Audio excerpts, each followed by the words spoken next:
ini Sunan Bonang.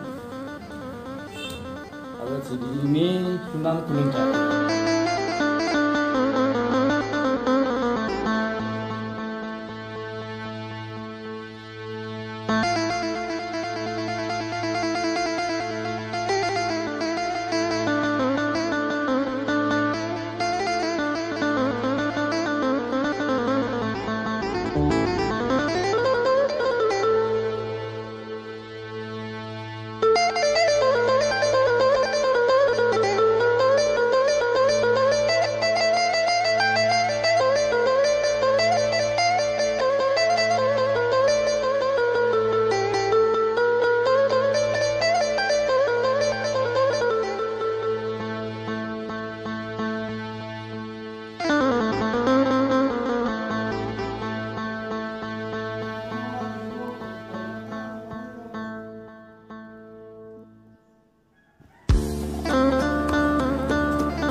Pun kenalaken nami kula Sugimin. Asli penduduk mriki. Lajeng usia saya 69. Nggih perlu kauningan bilih saya terangkan masalah asal mula dan bibit kawit dalam arti cikal bakal Majasem nggih. Dulunya itu di kampung saya ini dari Kampung Majasem sampai Kelurahan Pakan, Kecamatan Jogenalan, Kabupaten Klaten. Itu terpisah dari kampung-kampung yang lain. Dalam arti Pakan itu, Kelurahan Pakan itu kan berderet-deret kampung-kampung. Namun kampung saya ini terpencil dan terisolir waktu itu. Sampai sekarang pun demikian. Pada waktu itu kampung saya ini tidak ada jalan keluar masuk, nggak ada. Hanya jalan satu, jalan dari utara itu masuk ke sini. Sampai ke selatan itu masuk sungai, ke barat juga masuk sungai. Jalan itu juga belum ada, Apalagi ya, jalan yang lingkaran itu belum ada juga. Sehingga pada waktu itu kampung saya ini masih tertutup oleh pohon bambu. Semuanya pohon bambu, termasuk depan ini juga bambu. Ya, asal semula waktu itu ada pohon dua, pohon mojo dan pohon asem yang tumbuh berdampingan. Sehingga mengaspirasi pada nama kampung saya ini jadinya nama Mojo Asem, Majasem. Terus pada tahun 1385 ini yang tertera di atas sana itu ada, itu kebetulan di sini ini para wali berkumpul di sini membangun langgar yang dalam itu ukuran 10 kali 10. Waktu itu dinamakan Langgar Kalimosodo oleh beliau para wali itu. Setelah itu jadi Sunan Kalijogo menanam belimbing itu. Belimbing kecil itu tanaman Kalijogo pada tahun 1385. Sampai sekarang juga bertahan cuma segitu itu. Lain hanya dengan yang itu baru saja kita nanam sudah besar. Kalau ini tanaman asli Kalijogo ya sejak dulu sampai sekarang segitu itu. Itu. Nah, terus beliaunya telah nanam itu teraspirasi untuk mengripto tembang lir-lir itu. Lir-lir tandur semilir, tak juru tak senggos manten anyar. Cahangon penena blimbing kuli. Dalam arti kita ini diibaratkan cahangon, angon waktu 5. Jangan sampai bolong-bolong. Kalau bolong-bolong ya dirumat, ditondomi, dirumati akan untuk sebo mengkosore dan menghadap Allah. Apapun sekarang ini kita masih di jembar kalangannya padang rembulannya, marilah kita sama-sama ngabekti kepada Allah Subhanahu wa Ta'ala. Nah, itu ceritanya waktu itu dijadikan Langgar Kalimosodo. Setelah itu jadi Langgar Kalimosodo, beliau itu berembuk di sini, berapat akan membangun Demak, Demak Agung itu. Nah, itu di sini kan ditinggalkan. waktu itu yang nunggu Kiai Pandanaran. Oh gitu. Nah, jadi sebelum Kiai Pandanaran itu sampai ke Bayat, itu dari Semarang pada tahun itu ada di sini menunggu Langgar Kalimasodo. Nah, setelah beliaunya itu menunggu Langgar Kalimasodo sudah diketahui manusia, akhirnya ditinggalkan ini. Langgar ini ditinggalkan menuju ke sana, menuju ke Darawedi, terus langsung ke sana itu. Nah, terus di sini ditinggalkan pada waktu itu. Setelah ditinggalkan yang nunggu itu Mbak Kiai Pandanaran, keadaannya ya sudah tidak terawat. Pada tahun 1780 itu pada waktu itu kan perjanjian Giyanti. Perjanjian Giyanti itu kan pembagian wilayah antara Keraton Jogja, Keraton Solo dengan Belanda. Sehingga Pangeran Nurawan itu bisa mendamaikan perjanjian tersebut. Nah, beliaunya dikasih hadiah oleh waktu itu masih di Kartosuro, Pak. Kerjaan Kartosuro, sehingga beliaunya dikasihkan hadiah dalam arti untuk menunggui Langgar Kalimasodo. Datanglah pada tahun 1780 itu beliaunya datang ke Majasem ini. Majasem ini disertai dengan 4 keluarga. Jadi dari Keraton Kartosuro itu datang ke sini, terdak ke sini itu 5 keluarga. Beliau Pangeran Nurawan 1 keluarga, terus sebelah utara masjid itu Den Mangun itu 1 keluarga, terus sebelah timurnya itu Ndoro Sumo itu 1 keluarga, terus di sini ini Den Hamung Minpuno itu 1 keluarga, terus di sebelah selatan itu Den Wiryo Kamto waktu itu 1 keluarga.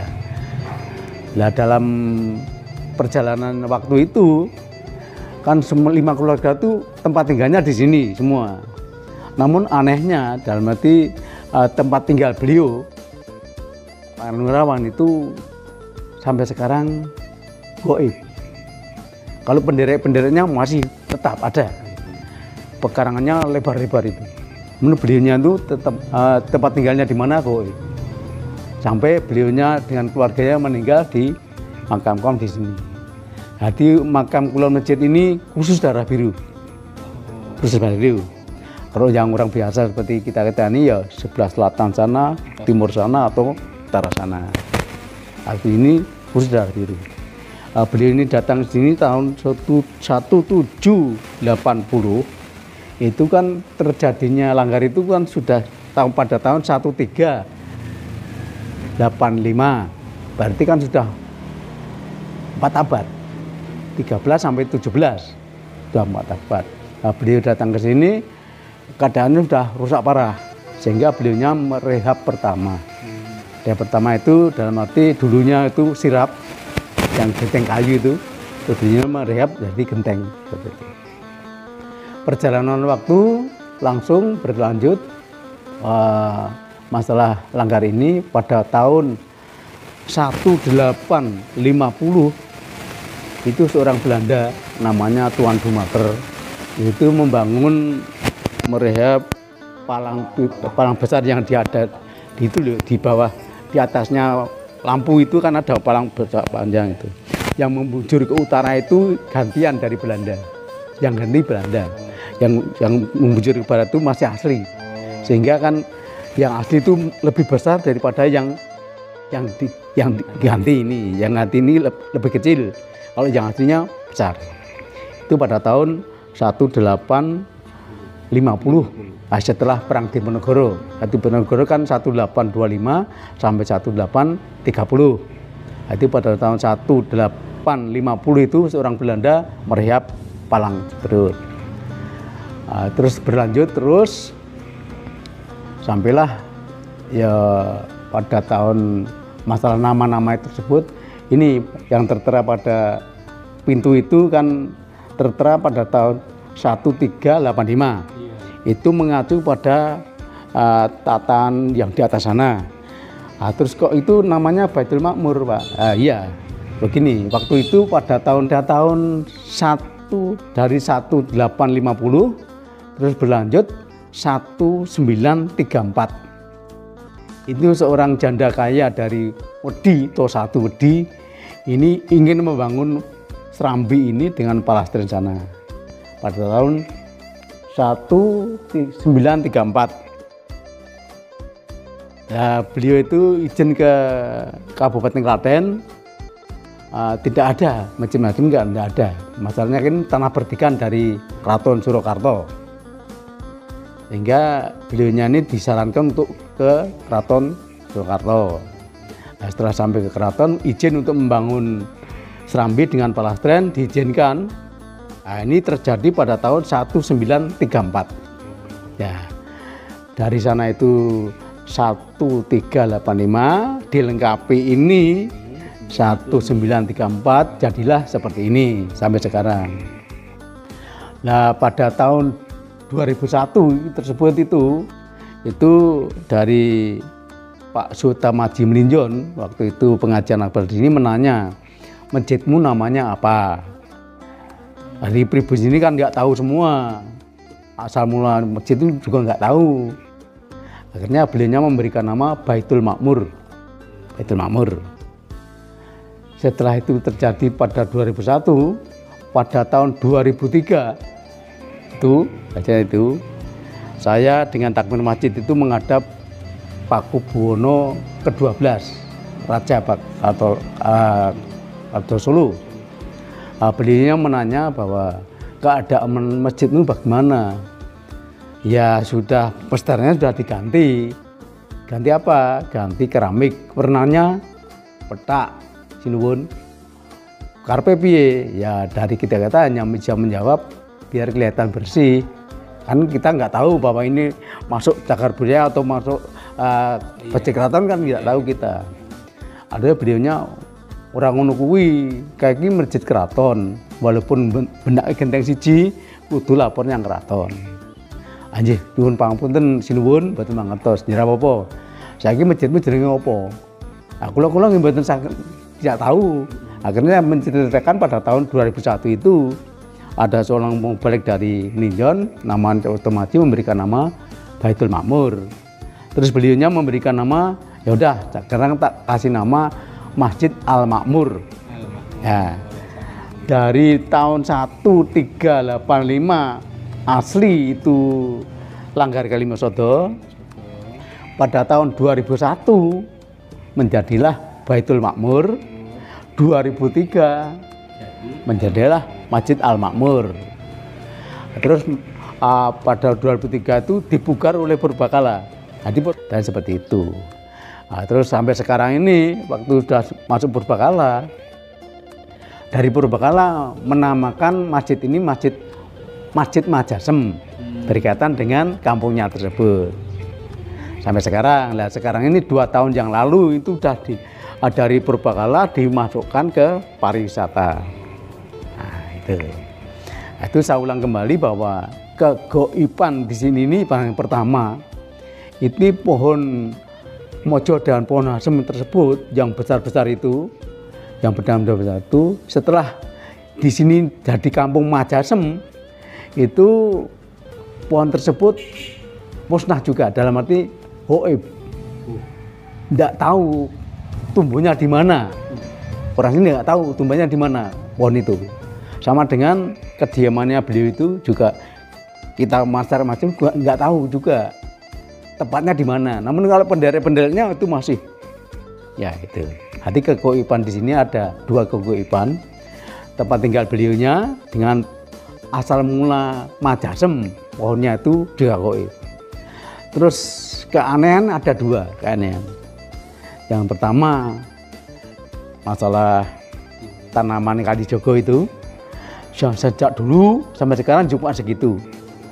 Yang kedua masalah air wudhu itu sampai sekarang masih berkhasiat untuk segala macam penyakit lah ke sana. Ya seandainya orang ngambil situ terserah dari yang ngambil dalam itu untuk apa. Yang penting mintanya langsung kepada Allah. Sehingga kita itu tidak mengagungkan airnya, namun kita tetap minta pada Allah air itu sebagai sarana. Dan demikian. Nah, kira-kira seperti itu dari sekelumit sejarah Madasem yang demikian. Ya, sekelumit cerita dari saya. Yang sekarang sudah saya tinggikan itu, ya dunia juga tinggi segitu itu. Namun waktu kita rehab kan kita leterkan. Namun airnya itu asli dari dulu. Tadi dulunya itu sumur timbul jeplaan itu, terus ganti kerean, terus ganti dap. Sekarang sudah ganti dap. Masalah airnya asli, Pak. Itu walaupun rendeng utawa ketiga ngerak, dalam arti tidak pernah surut airnya. Dan juga untuk dari sekitar sini, maksudnya di luar Madasem itu tidak tersurat namun tersirat.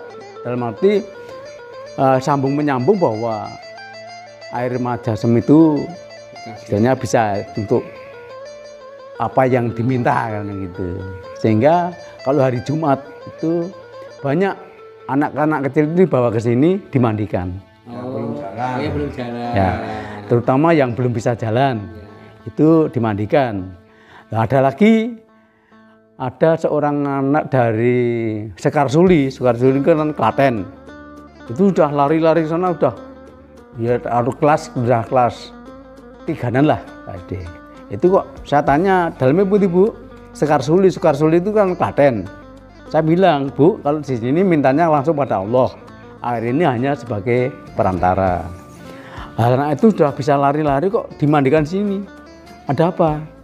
Anu Pak, mboten saged ngomong. Loh, tidak bisa bicara. Alhamdulillah dimandikan di sini tiga Jumatan dengan dikasih minum itu, alhamdulillah bisa bicara. Ya kita tidak mengagungkan airnya karena itu buatan para wali, otomatis kan doanya kan Allah itu mengijabahi. Makanya kalau ada orang sini saya tanya rumahnya mana, sana, mintanya langsung pada Allah. Air ini sebagai sarana saja. Termasuk yang akan sowan yang Semare itu ya mereka sudah tahu semua bahwa kalau ke makam itu kan otomatis tidak minta kepada yang dimakamkan itu. Nah, itu namun walaupun demikian tetap saya ingatkan. Walaupun beliau-beliau itu sudah tahu bahwa kalau ke makam itu zaman sekarang sudah tahu semua. Tidak minta kepada makam itu, namun saya ingatkan bahwa kita ke makam mendoakan yang makam itu untuk bisa diterima pada Allah Subhanahu wa taala. Selanjutnya kita minta kepada Allah langsung cita-cita panjenengan apa, mudah-mudahan cita-cita kita itu setelah mendoakan beliaunya itu bisa terkabul oleh Allah. Dan sama saja toh, sama air itu juga mintanya pada Allah.